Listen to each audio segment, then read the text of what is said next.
चाची सोनी पानी ॾियां वॾी ॻाल्हि थी वई तबा वॾी ॻाल्हि थी वई इहो सच किथां जो अवां जो रवैयो रोकण बराबर आहे इहो सभु त मजबूरीअ में थी वेंदो आहे न पियो छॾी त पोइ तुंहिंजो नालो आंगूठो खणी आ खणो ई पा त ॻोठ जा माण्हू अची विया। अस्सलाम वालेकुम दोस्तों, तव्हांखे अॼु अपडेट ॾींदा हलूं चंड ग्रहण ड्रामे जी 23 ऐं 24 एपिसोड जी पूरी कहाणी ॿुधाईंदासीं त इन अचण वारे ड्रामे जे किस्तनि में आख़िर कहाणी कहिड़ी थींदी, छा थींदो। हलूं था पंहिंजी अपडेट जी तरफ़। पहिरियों नंढिड़ो अर्ज़ु आहे, सब्सक्राइब लाइक शेयर ज़रूरु करे छॾींदा, असांजे चैनल खे लिंक खे बि शेयर कंदा। नूरी दोस्तों तंग थी चुकी आहे त चाची पंहिंजी खे मारिया, सस खे मारिया, न त इहा हूंदी त पोइ मुंहिंजो क़दुरु हिन घर में न थींदो। हू पाणी में ज़हर मिलाईंदी ऐं जीअं ई हुनजी ससु घर में ईंदी उनखे चवंदी, चाची सुहिणी तोखे पाणी ॾियां? हू चवंदी, वाह काॾों अॼु सिजु उभरियो। चवंदी, मूंखे तुंहिंजो क़दुरु आहे चाची, मूंखे अहसासु थी चुको आहे, वटि पाणी पी। हू ख़ुशि थी वेंदी त मुंहिंजी नूंहुं सुधरी वई आहे, हीअ बि हाणे मुंहिंजी इज़त करे थी, बिस्मिल्लाह करे पाणी पी छॾींदी।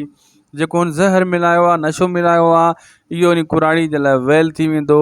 ऐं पोइ नूरी फिरी वेंदी मुड़ुस जे अॻियां त मूं कुझु न आहे कयो, वरी कुराड़ी सभु कुझु पाण कयो आहे, अलाए कंहिं ॿिए कयो आहे, अलाए इहो कुराड़ी बहानो कयूं पई आहे।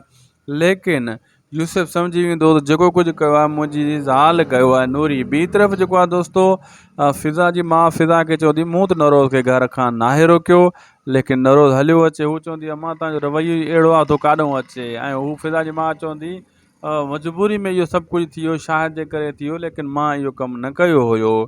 ऐं उन्हनि खे ख़बर न आहे फिज़ा खे ऐं फिज़ा जी माउ खे, जेको फिज़ा जे पीउ खे जंहिं मारियो हुयो उहो को नरोज़ जो पीउ आहे, यानी फिज़ा जो सौटु आहे नरोज़, ऐं हू हुनजो ॾेर आहे। जंहिंजे मथां हिननि केस कयो आहे हिननि खे ख़बर न आहे त उहो नरोज़ जो पीउ आहे।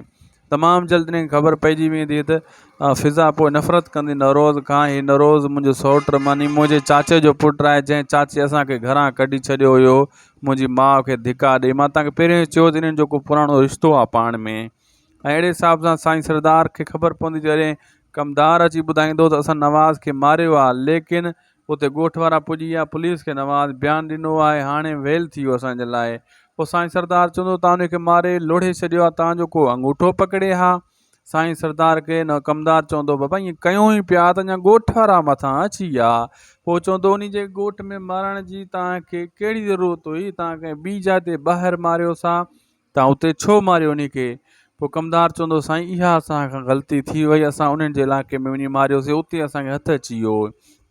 पोइ हिते चवंदो साईं सरदार, अॻे ई मां केसनि में फाथो पियो आहियां, वरी नओं केस मुंहिंजे मथां तव्हां हणायो आहे, जे मूंखे कुझु थियो तव्हांखे मां न छॾींदुसि।